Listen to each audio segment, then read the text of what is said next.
Welcome. Good morning, everybody, or maybe good afternoon, wherever you're located. I'm Katie Allred. Welcome to Church Communications.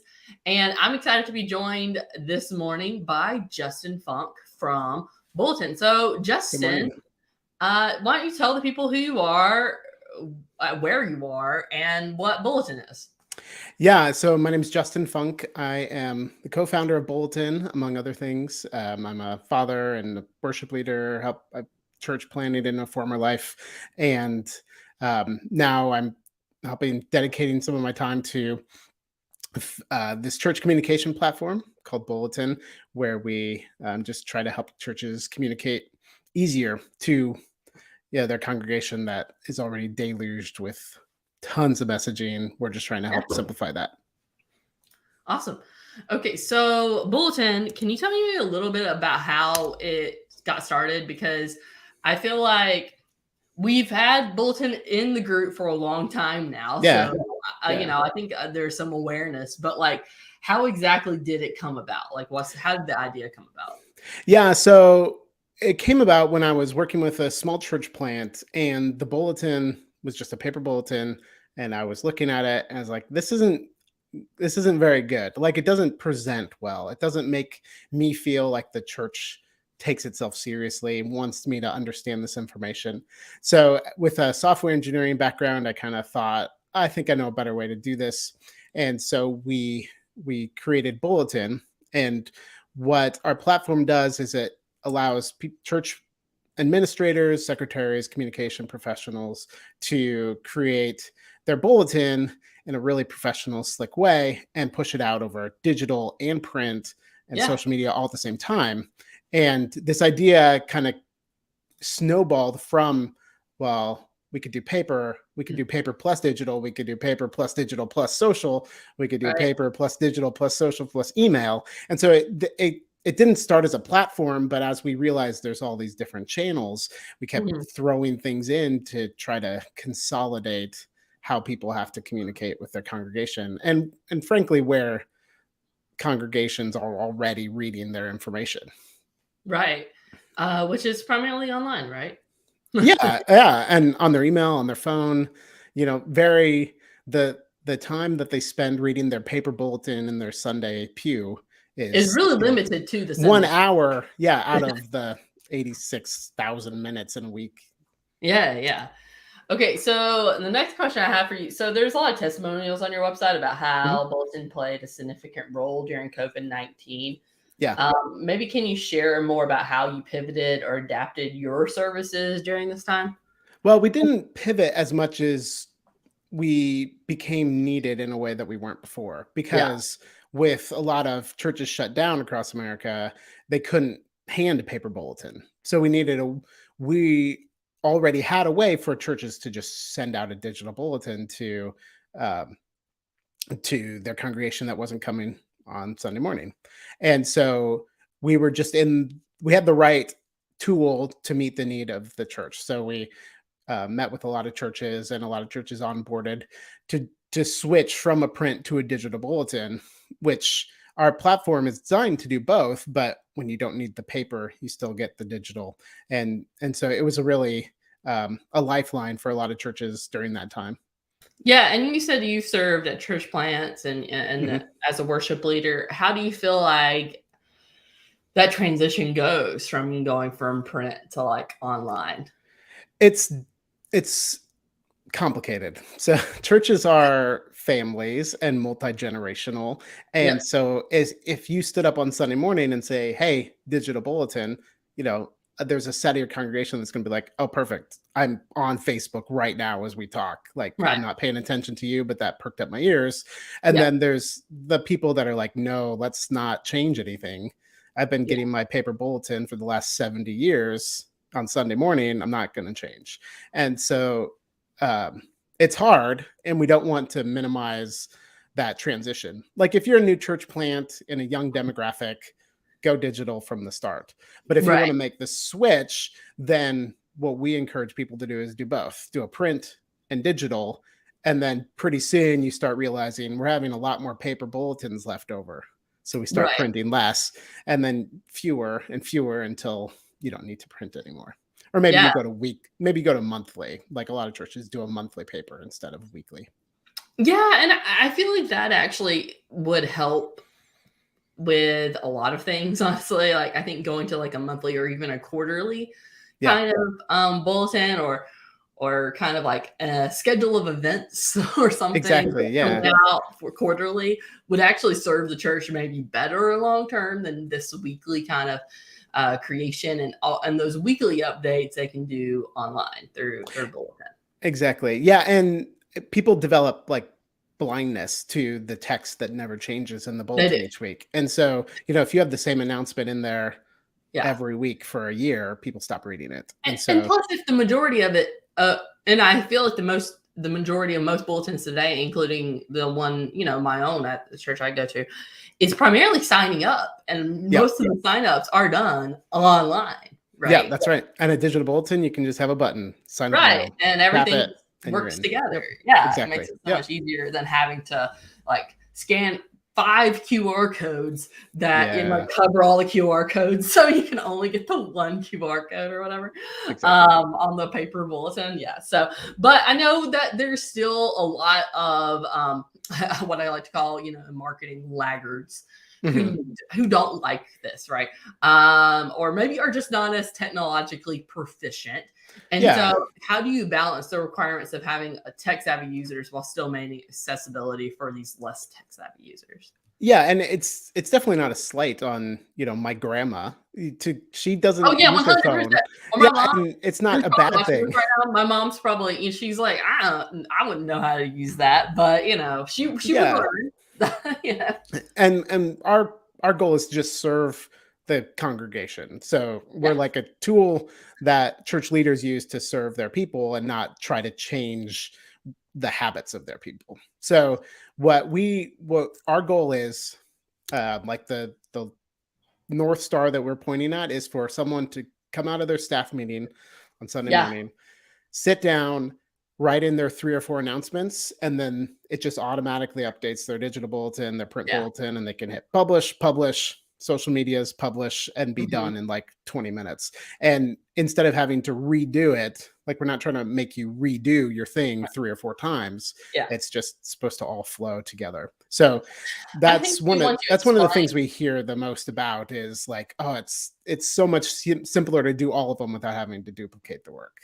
Yeah, and I think once you explain it even to the congregation that they'll have the most up-to-date information Mhm. because there's oftentimes when you hit print on that bulletin on Thursday afternoon that the information you're giving on Sunday is Changes. suddenly not Yeah. relevant anymore because bad weather has been forecasted for next Wednesday, so we're canceling those services or Yeah. whatever. And so you have to explain during the announcements, hey, ignore half this bulletin because these things Exactly. are now at a different time. Whereas if you're doing it online, you can edit it as it goes, which is so much nicer. So And if people aren't at church, like they're yeah, traveling for family or right, sports or are sick, they can get the digital bulletin at their phone and not be missing out. They don't miss the Tuesday event because they right, missed Sunday church. right. Yeah. Okay, so you mentioned that when all youth in your church, like this is something you have mentioned, I think previously, when Mhm. all youth in your church are wearing augmented reality glasses, Yeah. bulletin will be there. Okay, so it sounds like you're anticipating some future technology trends that are coming. It's funny because I'm over here. I got my VR over here too. There you go. So. Can you tell me more about your vision for Bulletin in relation to augmented reality and other emerging technologies?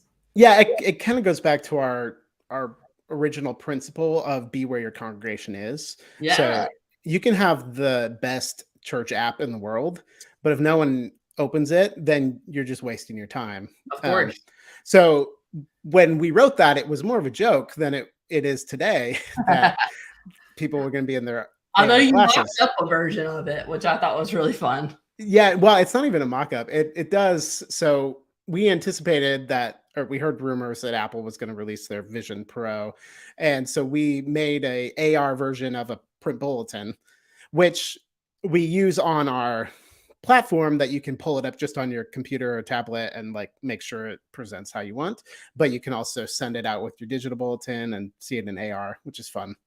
Um, and the joke at the time was whenever there's a new communication channel that your congregation's using, we want to be able to provide the tools for you to do that. And I don't know if AR church services are going to be a thing and bulletins can put little widgets on the window.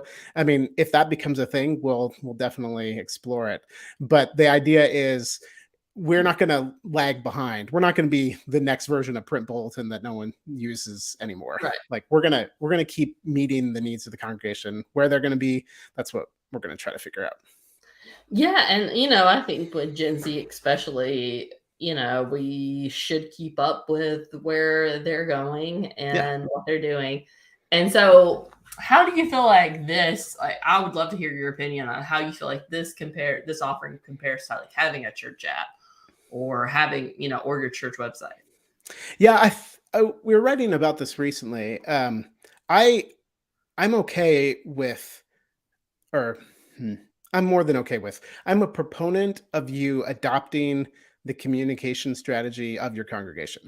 So if you have a congregation that's like, oh, we're all into church apps, and you're like, okay, here is your app, and like your church uses the app, do that. But if you try to force your church to do it, they're not going to. And so if your church is already using email, like if you have a lot of young professionals, they're checking their email constantly, you should send them an email because they're going to read it. If they're not on Facebook anymore, then don't expect them to see your post on Facebook. So I think apps, bulletins, then I mean text messages. The example we use is if I call you, you might just like ghost me. I mean, not you particularly. You'd answer my call. If I call someone, they might hang up. If I send them an email, they might be off on the weekend. If I send them a DM on Twitter, who knows if they'll ever read that anymore. But if I text them, they're going to read it right away because people read their texts like as soon as what is it, like 99% open rate? Exactly. Yeah. So our digital bulletins go out on text and people read them right away. And so awesome. Yeah, that's why we do that as opposed to like an app with push notifications.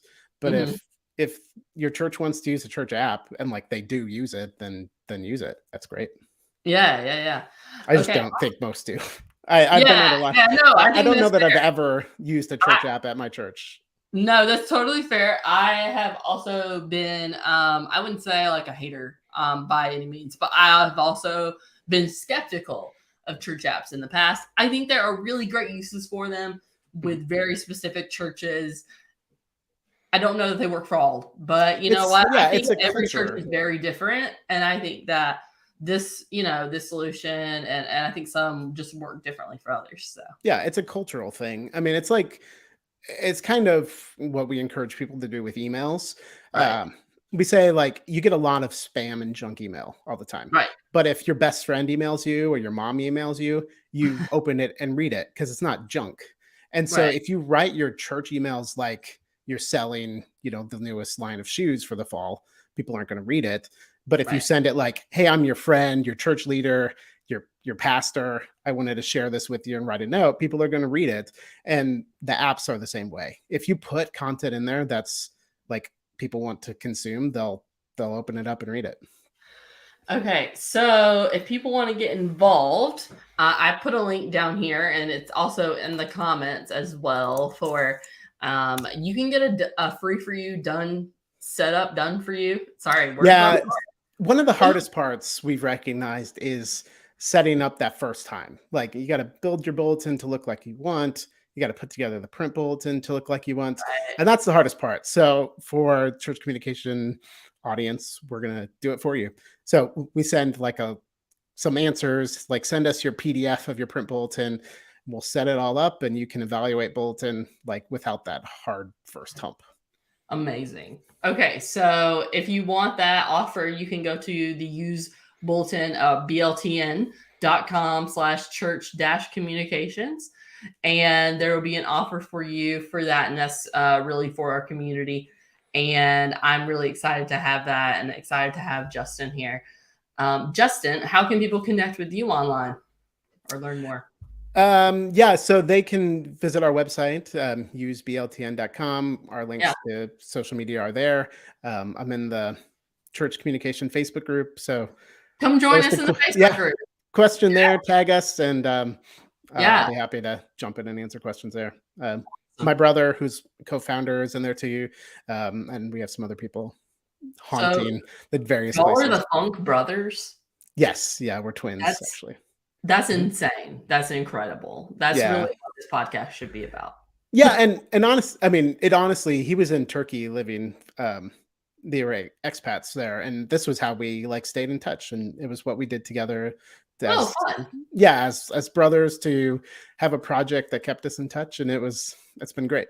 Yeah. Yeah, that's awesome. Okay, so you can go to usebulletinbltn.com to learn more. And of course, you can go to our link I have there at the bottom. And I would love for you to, tag us, comment, let us know if you have questions. We're happy to answer them.